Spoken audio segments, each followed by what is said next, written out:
So Eric Jones Yeah. from Morph Explosion. Morph Explosion. Yeah. Right. Yeah. Formerly dog breeder. Formerly a dog breeder. Yeah. Right. Troubles Bullies back in the day. Yep. Starting in the journey of the reptile world. So. Yep. But let's take it back to when you were breeding American Bullies. Sure. When was that? I think I started breeding American Bullies in like 2008, 2009, somewhere around there. Okay. Yeah. So back then it would have been, what kind of bloodlines were you dealing with? Bro, honestly, I started with some like, I tattoo. So my tattoo apprentice had bought a dog from the homie Sal at Phantom Blues and introduced me to him and was like, bro, you got to check out these dogs and yada yada. And then I ended up buying a dog named Chubbs and a female named Isis from him.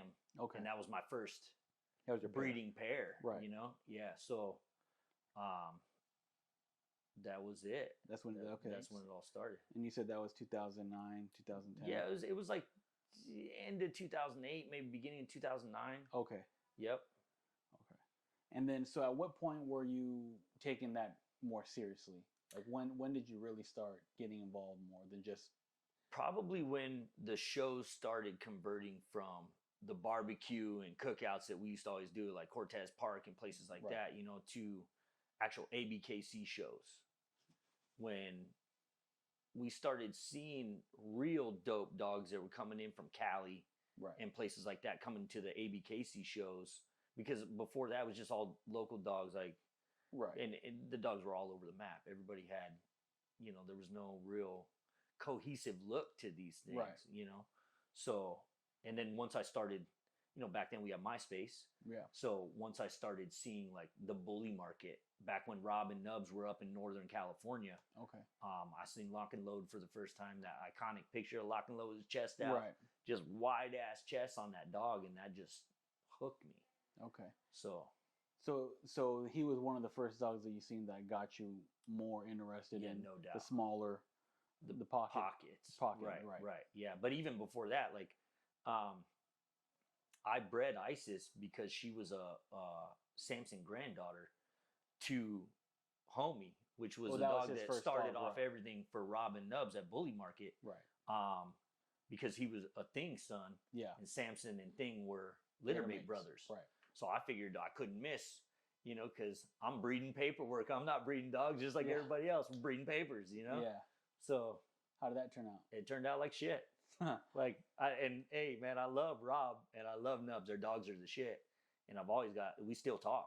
Yeah. But yeah, that was a fucking garbage ass breeding. That was my fault because I used a female that had phenomenal pedigree and dog shit looks, phenotype. Right. The genotype was there. The phenotype was garbage. Right. So that's still something people don't know nowadays. That's the bully game. Yeah. Chase the papers, not the fucking dogs.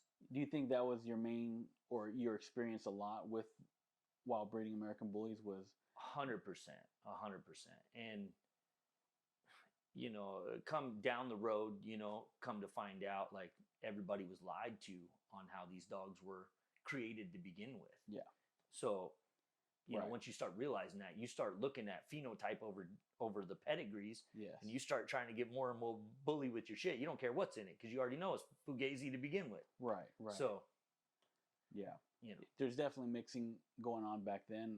You know, today it's still there, but I think they've tightened up with it a little bit. You know, sure, I think so because there's a lot more to work with. Right. Where back then it was, you know, you had Razor's Edge and you really had like Dax line, like Gotti line, right? That's what it was. Gotti line and Razor's Edge. Those were the two lines you really had to work with.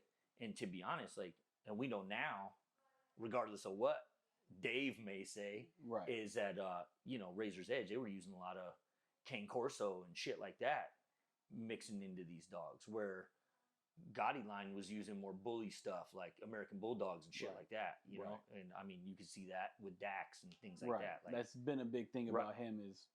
You know, so when you're using different types of dogs to begin with, different breeds, and then you're trying to mix all this stuff together based on the paperwork and thinking that they're all Amstaffs and pit bulls selectively bred, you know, you're chasing a pipe dream. Right. And you're coming up short. Right. on your results. So, everybody's doing this shit and they're coming up with dogs that don't look anything like what they're chasing, what they're trying to create. And, it's because they're not using the right shit. Right. Is that one of the reasons that you had quit? Because you had already produced during this time a champion or two. Yep, I did. For sure. You had a couple of champions that you champed out, or dogs that you purchased and right. got them in the ring. Right. And champed them out. Both. Yeah. So that was kind of part of the evolution of why I quit doing dogs. With the beginning, it was all about the show dogs. Like Bistro had come on the scene. And Bistro was all-time winningest dog, probably still to this day, in the ABKC. And we had become good friends, Rob and Nubs and I, and started doing a lot of stuff with that. But, at that time, everything was focused on the dog shows and trying to get your name out there by creating grand champions and trying to create a name by traveling the country and hitting shows. And still at that time, a lot of people here in Arizona weren't even doing that. Yeah. They were hitting these local shows and talking shit on any of us that would leave the state or go see other dogs in person and go travel to and breed to them and breed to them and spend that money on stud feeds because shit wasn't cheap. Right. But everybody pissed off you're not using their homeboy backyard dog, you know? And, there's a lot of drama and shit. And that's part of the reason I quit too. There's a lot of fucking bullshit in the bully breed. Kid stuff. Yeah, kid stuff. And there's a... Still to this day, when people sell puppies, a lot of them, the good majority of bully breeders, sell puppies to people who are not dog people. They sell them with papers, along with hopes and dreams. Yeah. And they convince them that you could be a breeder too, and you could spend $4,000 or $5,000 on this dog, and you're going to make all this money on the back end because you're going to be a breeder too. Well, now you got 90% of the breeders out there in this world, of the bully world, they don't know fucking dick about dogs. They're breeding papers. Right. And they're coming up shorthanded. They're not getting the results of all these big dogs that they're trying to be. Yeah. And, that's large part on why. Not to mention, like, the marketing alone with these dogs is like, you got to be on game. Yeah. You're promoting these studs like it's the new fucking rapper coming out. Right. So if you're not prepared to do that and you don't have at least some sort of know-how on how to market and get in people's faces, like, you're already fucked. I think that's a bigger thing now is social media, right? Huge. If you're better on social media, your dogs are going to sell, and they might not even be the quality to your next door neighbor. A lot of these dogs don't even need to be seen in person. And we know Photoshop's huge. All this shit's huge. The fake fucking measuring wickets and shit, dude, like doing it in tall grass and fucking lifting it up a little bit. You got a 12-inch dog in real life, that motherfucker's 16 inches. Yeah. Like it's runs rampant in this dog world, the bully world specifically. And now a lot of these fools have branched out to the Frenchie world and other dog communities and just fucking wreaking havoc on those dogs too. Yeah, they're tearing them down. Tearing them down and making reputable breeds into a joke, you know? So a lot of that caused me to start to step away more and more. Mm-hmm. But then at the end, man, I had bought this new house. I had 12 adult dogs. I'm on a rotation because, the females, when they're in heat, shit like that, they're trying to fucking kill each other. Yeah. And at that point, most of my dogs are exotic. So so you went from the ring to exotics? Absolutely, because that's where the money went. Right. Yeah. Like when you're spending 4 or 5 G's on a stud fee, and you're spending money on progesterone tests, you're spending money on C-sections and doing all this stuff, and then you're selling pups for $1,500 because nobody wants them no more. Right. Like, you got to start evolving with the game. Right. And the game was going exotic. It started with Miyagi and took off. Right. Yeah. Miyagi Bullseye came out. Yeah. Well, yeah. I mean, I remember Bullseye seen him for the first time at a New Mexico show, and they're carrying this dog around like in a purse. You know what I mean? Like, it was wild. Everybody was talking shit then. Yeah. And now, that's what everybody wants. So I had to evolve in that direction. So I started setting up breedings with 3 times steroids dogs and Huh. You Oh, know, yeah. the crazy I shit. forgot about you know, that dog. Yeah. So I ended up in the long run, at the end, I had bought this new house. I got 12 adult dogs. I got puppies on the ground because I had bred to local LV. And Kingpin line. yep, Right. yep. And probably one of the best litters I had. And you know, I dropped in 4 breedings with different studs around the country 20-25 grand in a matter of like 2-3 months. And not one of my fucking females took. Oh shit. So I'm not going to name who it was, but somebody had sent me bad semen twice on a super famous dog. And so I got asked out on 5Gs on that. And that was before the local LV breeding. We had to drive out to California because I didn't trust shipping semen anymore at that point. Right. We drove out and did the breeding right in the owner of local LV's fucking entryway by his front door. Yeah, that's the best way to do it. Yeah. I mean, we hit an AI right there. Fresh. So, you know, after that, we did these 4 females they didn't take. And it's just disheartening, dude. And they were fucking up my brand new house. I got dogs chewing on my stucco. Dogs, you know, just, and I'm having to rotate these dogs like a prison yard. Right. So it just got to be so much like, and I was already so disheartened over all the other shit, the drama with the Facebook boards. And then when you run into people at shows, they clam the fuck up and ain't got nothing to say, you know, like, and it just wasn't worth it for me no more. It's like in the beginning, most of us were dog people. Yeah. And we were all cool and we all had a common ground. But eventually the majority became people trying to make money off of dogs. Yeah. And they didn't know shit about breeding dogs to begin with. Right. So it just got to be not worth it. So I fucking just quit. I sold all my dogs off. Some of them ended up in Europe. Some ended up in Ecuador. Right. And I kept one dog and I was out.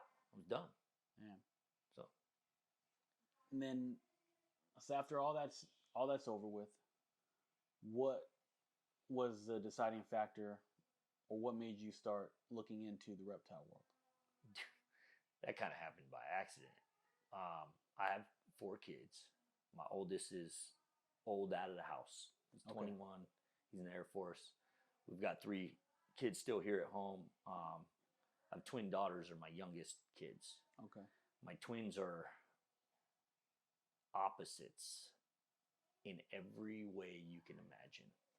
And one of them's very hyperactive and hard to pin down and get to learn lessons easily, right? She's super passionate about reptiles, snakes specifically. She could watch Snake Discovery every day, all day, right? She knows more about these things because of that than almost anybody I've met. So one day she had been begging me for a pet reptile. I wasn't having it. I wasn't trying to take care of another animal. Yeah. So I said no. You know, my wife wasn't about it. But the more thought I put into it, the more I thought, you know what? I can use this as a teaching tool because it's something she's passionate about to get her to focus on something. Right. And use her passion to point her in the right direction to start teaching her some of these life lessons. So I sat her down, and of course I talked to my wife first, but I sat my daughter down. I said, hey, look, I don't want anything that eats crickets. I don't want to hear crickets in my house. Yeah. Right. Like I did a lot of research. I found out the most low maintenance animal, in case she didn't end up taking care of it for me, was a ball python. Okay. I mean, they can go almost 2 years without eating. Not that you would do that, right? But they could, right? And they have very minimal upkeep. They don't require a ton. So, and they're cool just being left alone. So I asked her if she'd want that. She agreed. We came to a negotiation where I was going to buy the animal. She had a dollar amount limit. She was going to pay out of her own money for all the stuff to house it, the tank, all the bells and whistles to go with it. So We went to a pet store. I let her pick one out. It just so happened in the long run, she picked the like most worthless one she could have picked, right? And that's how it got started. And then I thought it was cool, you know, like I like messing with this thing, handling it. So I started looking into it and came across Morph Market, which is what I wish we would have had with the Bully dogs, World. right? Like, man, it's like the Craigslist for snakes and reptiles, right? So I found that and I started seeing some of the values on these ball pythons. I about fell out of my chair. I mean, there was ones on there 40, 50, 60 grand. Yeah. For one snake. And I was just mind blowing because these are figures that in the Bully World, like that's like hitting the lottery. Right. Like you hope some millionaire from China buys your dog for that. Right. Yeah. You know what I'm saying? Oh, yeah. So, you know, I was like, wow. I started really, you know, doing more and more research. And then they even have a calculator where you could plug in the genes of the mom and the dad snake and it'll instantly spit out all the possibilities of everything you can have. Okay. So it was super easy to start learning this stuff. Where back in the day with the dogs, I would stay up till 3 a.m, right, reading pedigrees on Bullypedia that and stuff true. that aren't even true. Yeah. My wife would be making fun of me. Like, what are you doing all night looking at this stuff? I'm like, I'm doing research, you know? Like now we don't even have to do that. You don't have to promote none of these snakes like a rapper. Yeah. Nobody gives a shit. Yeah. So it just evolved and my passion for creating and I like to create artwork with the animals I'm creating too. And some people might think it's like a God complex or whatever, but to me, it's like these snakes is like creating animal graffiti. Yeah. Yeah. So it's another way for me to transition my creativity into something like that and perpetually make a new business and make money, you know? So okay, so you got one from the store. Yeah. Right. Yeah. And at what point were you like, you know what, I need, like behind you, you know, why did you jump into it that much? Almost like the same thing with seeing Lock and Load for the first time on MySpace, right? I came across Canova. Justin Kabilka at Canova. That dude is the Dr. Frankenstein of ball pythons. Okay. So I came across his YouTube videos and that wow factor that I had got hit with seeing Lock and Load back in the day hit me times 10 with some of the stuff that I saw from him. The Pompeii. Right. About threw me for a loop. And knowing what I know from so many years, a decade of breeding these dogs, and then seeing how easy it was to just map out breeding these snakes, like it almost seemed like this light bulb just clicked. And it was like, I'm coming from playing chess with trying to figure out how to breed these dogs properly to something that's easier than checkers with trying to figure this stuff out. Right. So it was like, oh, done. Yeah. I sold my truck. I had a 2021 GMC AT4 lifted, done up. I had 110 G's in that truck, paid for. I sold that thing and dumped all that money in snakes. Wow. So I went all in. You dropped in $110,000 in snakes. In the setup. Easily. With the snakes. In just animals, I'm easy there now. Okay. Yeah. But I had bought a couple, well, I had bought one other male because initially we thought the snake that my daughter had picked out was a lemon blast is what it was. And so we initially thought that was a female. So I had bought a male from some just random online website that I found that it was just a cool looking snake. This is before I found all this other stuff, right? So I had bought an Orange Dream Inchy Het Clown. And he was cool. But then once I found Justin, I bought a black pastel Batman from Justin. And it was actually featured in one of his videos. Okay. He does a Hetflix videos on YouTube. Yeah, I watch those, yeah. And then right after that, and I spent a sizable chunk of money on that, right? You know, we're talking mid 5 figures, right? Okay. So then I've came across the male that is right now the foundation male of what I've been doing. and he was up there. He was also in one of Justin's videos. He was sired by the original Pompeii male, as was my Batman female that I bought. So, I mean, just those two purchases from him was a commitment, to say the least, right? I spent some serious money. So you spending that money is like, this is now we're what I'm going to do. Now we're in. But I did it with a goal in mind. My goal was I was going to create the world's first coral glow Pompeii. Nobody had ever done it. Pompeiis were still relatively new. They'd only been a thing for a couple years. So I'm going to do this. I'm going to go this route. Nobody else I had talked to at that time was even thinking about doing that. So that's what I did. So you created it. I did just recently. Yeah, I hit it. Off your second breeding? Off my second clutch ever. Yeah. Which is why I'm not the first one to create necessarily a coral glow or a banana Pompeii, because somebody else did one with hurricane in it. Okay. But I am the first one to create this specific combination of just a coral glow Pompeii. Okay. So they definitely don't look the same at all. Okay. Yeah. They don't look the same. They don't. No, the hurricane one next is not even close to the same.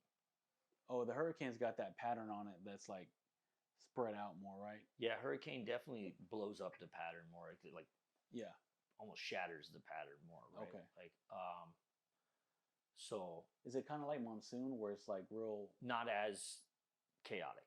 Okay. But hurricane is it's just not as chaotic as that. I got you. Okay. And if I'm right off the top of my head, I think hurricane is incomplete dominant, where monsoons are recessive. Okay. See, that's a thing that we should talk about, because the genetics on the snakes sound more complicated, but it's not. It's not. It's actually easier, right? Because you have the same genetics with the dogs and with any animal, right? You have dominance, recessives, but for some reason with these reptiles, it's like a guarantee, like a given, right? Like, because if you have a visual recessive, like a clown's recessive. So if you have a visual clown and you breed it to another visual clown, 100% of those babies that they make will be clown. Right. There's none that won't. With the dogs, you don't get that. If you do a visual clown to a het clown, which is a non-visual, it's 50-50. You have 50-50 odds. Right. It's not guaranteed you're going to get 50% of them. But yeah, so you have a heterozygous means that snake carries the recessive gene, but it doesn't visually express it. Okay. So it's just like a tri-carrier in the dog world, the bully world, right? A dog carries tri or lilac, chocolate, but doesn't express it itself, right? So you need another dog with that gene to express it on the pups, right? So it's the same thing with the snakes. With a het, you need both of them to either be het or one of them be visual in order to have the possibility of making that visual in the babies. Because that's why the dogs are harder, is because you have the color scheme or the color genetics, which is it's so much more, infinitely more complicated than that. Because I mean, then you're talking structure. Exactly. Right? So you throw in color with structure, and you're playing. Like, listen, like I started getting into dogs after I got out of doing a state vacation. Yeah. Right. Let's be real. Like I spent a couple years as a ward of the state, and while I was doing that time, I got really good at pinochle. Right. So pinochle is like spades on steroids. Right. So that's kind of how you can compare these, right? Like snakes is spades, dogs is pinochle. Okay. So, I'm sure not everybody's going to get that reference, but most of the bully world will. Well, I'm sure there's a few that's been inside as well. Right. Right. But okay, so you on your second clutch, because they're not litters, they're clutches. They are clutches, right? It's a clutch of eggs. Right. Yeah. And you got to incubate them, right? Yep. What is that breeding? Explain the breeding process. So it is a little bit, and that's the difference between the dogs and the reptiles as well, right? With these ball pythons specifically, it's a lengthy process, right? Okay. I mean, ideally, you want them to already be building follicles and all that before you start breeding them with the male, and that's building the follicles is like what makes the eggs inside them, right? Just so with the dogs, you got a female goes in heat every 4 to 6 months. Yeah. With these snakes, you breed them once a year, the females. So say everything goes well, you breed them, they're building follicles, you do that. They get pregnant. You're 2 months. They're developing the eggs inside them for 2 months. They hatch, they lay the eggs, right? Mm-hmm. And then now you got to incubate those eggs for another 2 months. Okay. So from time of conception to hatching is a 4-month time frame. Okay. So it's definitely more of a patience game. Yeah. Dogs is way quicker. Time of conception to birth is 62 days, 63 days, right? So it's very similar with the snakes, but double it, right? So, you know, and you have to incubate the eggs. I mean, it is what it is. So, yeah. And then how long after they hatch and until are they ready to leave? You know, if you sell them, how far long do you have to hold them back? I think different people have different rules of thumb based on what they're comfortable with, right? What we try to do here is, you know, they pip, which means they'll crack the egg with their nose. They have like a little tooth deal. They'll bust the egg open. So once they pip, we'll cut the rest of the eggs and we'll leave them in the incubator until they all come out of the eggs on their own, because they'll stay in the eggs and absorb the yolk over that time period, right? Okay. And when they come out of the eggs, they're all out. We'll take them out. We'll wash them, put them in a rack, in a tub, in a rack, keep them humid, and then they shed within like 4 or 5 days or whatever after they're out. So once they shed, I give them about a week, and I offer them food for the first time, like small rat pup. Yeah. And if they're eating well, I like them to at least have 4 or 5 meals in them before I let them go. I want to know that they're established, eating well before I let them go on to their new place. Okay. Because I don't want to send somebody a $10,000 snake that is going to die on them. Yeah. Right? Yeah. So the care of them as a hatchling versus a puppy is completely opposite, right? So much more hands off. Right. Yeah. No vaccines. No deworming. Nope. No transitioning from puppy mush. Man, you know, it's so much more infinitely easier. Yeah, like I mean, these things, like you can go on vacation with these things, dude. Like I have 20 snakes in here right now that I'm keeping, right? And I'm cool with going on vacation for a week and just having somebody drop by and make sure the electricity is working, the heat's on, you know? Like, it's cool. It's fine. They'll be fine. You can't do that with dogs. No. Like, I had 12 adult dogs. You know what it was trying to find somebody to take care of those dogs? Any obstacles or anything with breeding the snakes? Because it all isn't going to be no, it's rainbow not all peaches and roses. Right. No, I mean, it's nature, right? No matter what, just like with the dogs, man, like you can't control some things. There's always going to be variables in that stuff. So we haven't really experienced any obstacles per se yet, luckily, right? But you can have things like, you know, sometimes when they lay eggs, they'll have what's called slugs, which are just unfertilized eggs. Okay. So that does happen. It's quite common. You know, you can have males that just don't want to do it, or that have been proven breeders and then stop. Okay. I've heard of, you know, I've been warned plenty of times by some bigger ball python breeders that you want to keep backup males. Okay. Because that is a problem, and it can be a problem. There's all kinds of stuff, right? Like you might have a pair that just don't like each other. I mean, I'm sure they got preferences just like we do. Yeah. Like not everybody likes the same thing. Yeah. So, I don't know. I mean, luckily we're still so fresh and so new into doing this. We've only had 2 clutches. Okay. And luckily we haven't had any hiccups really. Right. So, it is nerve-wracking in the beginning though. So you haven't had any big issues so far, So it has a lot of it been a success, do you think? I mean, for us, it has, because we've created out of 2 clutches. We've only had 2 clutches, a world's first in each clutch. So, I mean, we really haven't had any issues. We had 6 eggs both times. Unfortunately, this second time we had 6 eggs, 6 snakes hatch, but one of them has a neurological disorder and probably isn't going to make it. I mean, it's having a much rougher time. Right. So, I mean, these are things that happen, right? I mean, when you breed like what we did, my male is a Powerball, which is super spot nose.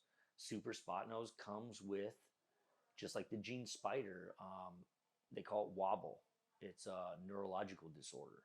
Okay. So it doesn't prevent them from breeding or eating in most cases, but sometimes it can. Sometimes it can be so bad that they're just not viable animals. Okay. So it's definitely something we want to stay away from. I don't think I'll do it again. I'm not going to breed spot noses together again. Okay. But I also got 2 Pompeys and 1 clutch out of that. So it was the risk worth it? I think so on this particular one that we did. I hit that Coral Glow Pompey and I hit a male regular Pompey in that.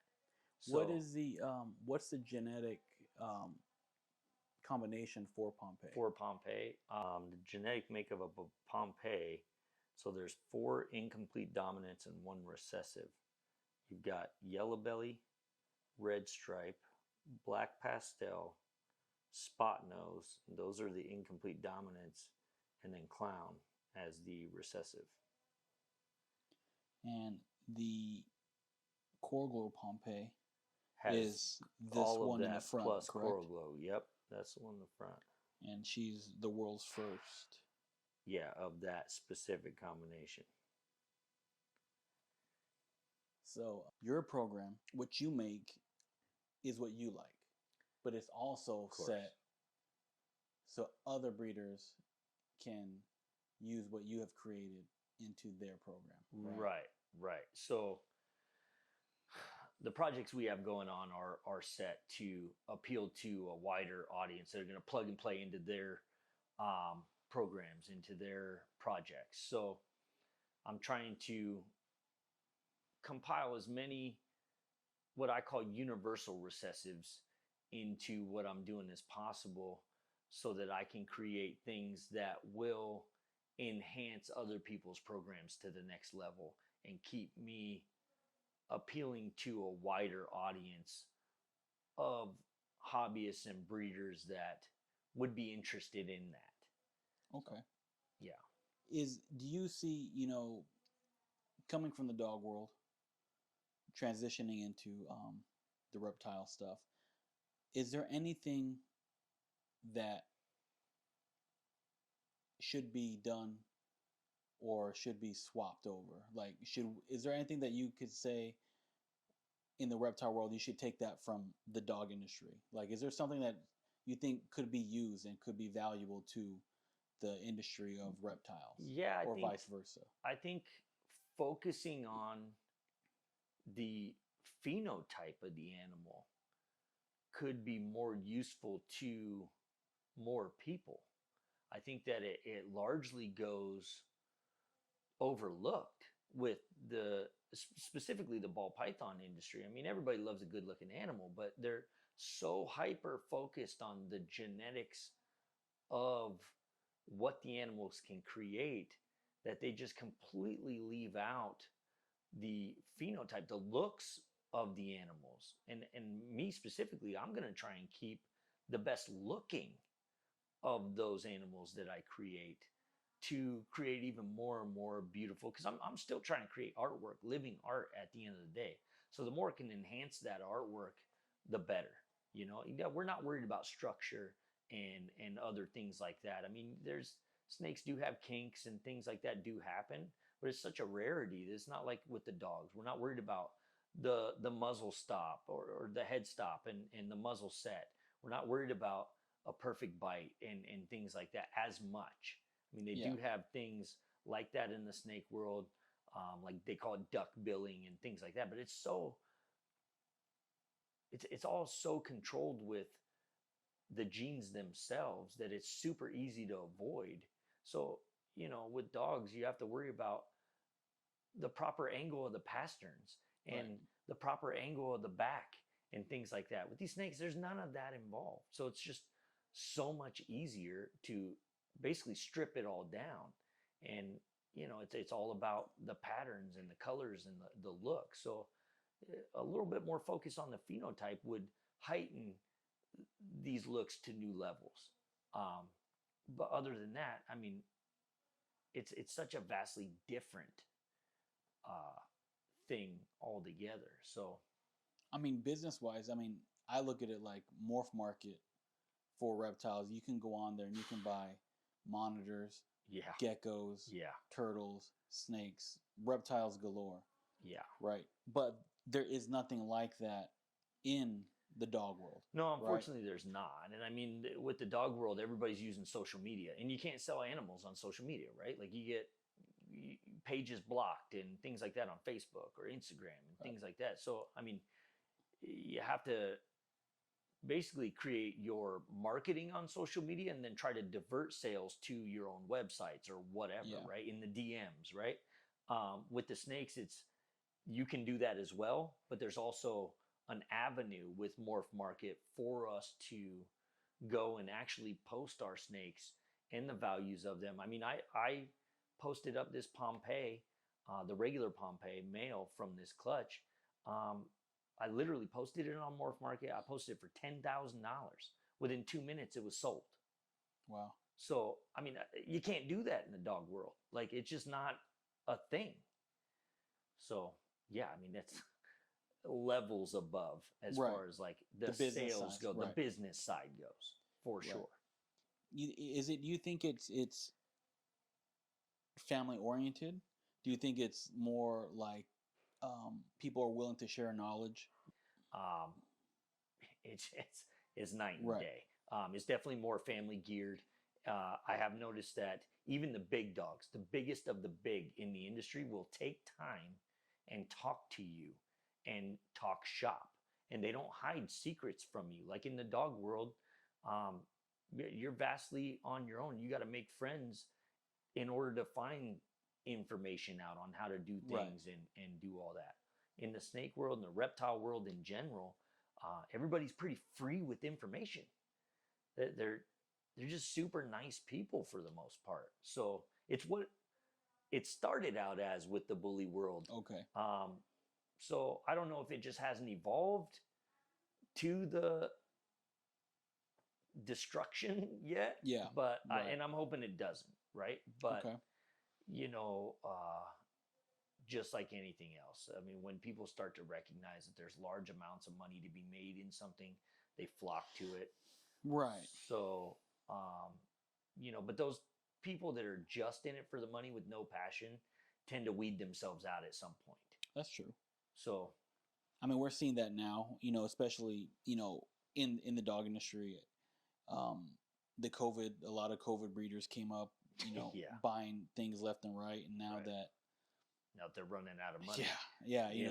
They're having to unload stuff. So there's yard sales everywhere. Half the price of what they bought it for. Right. Yeah. I mean, and that's what happens when you have people that get into something with no knowledge, no passion, and no passion to gain the knowledge, right? Because everything's work.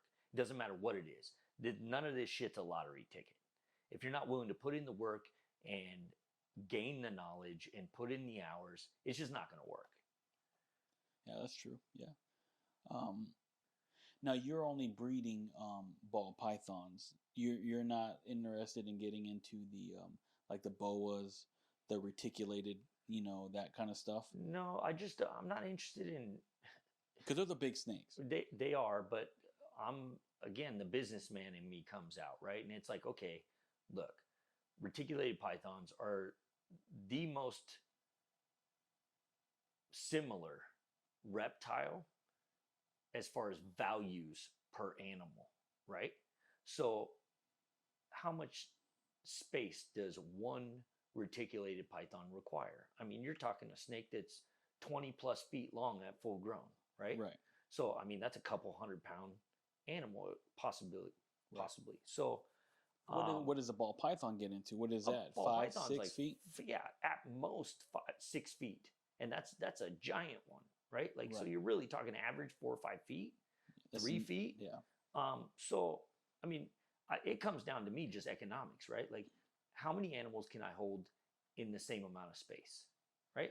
So if I get into reticulated pythons, now I can keep maybe a quarter or less of the amount of animals I can keep with ball pythons, and they're the same value. So it's a no-brainer. Right.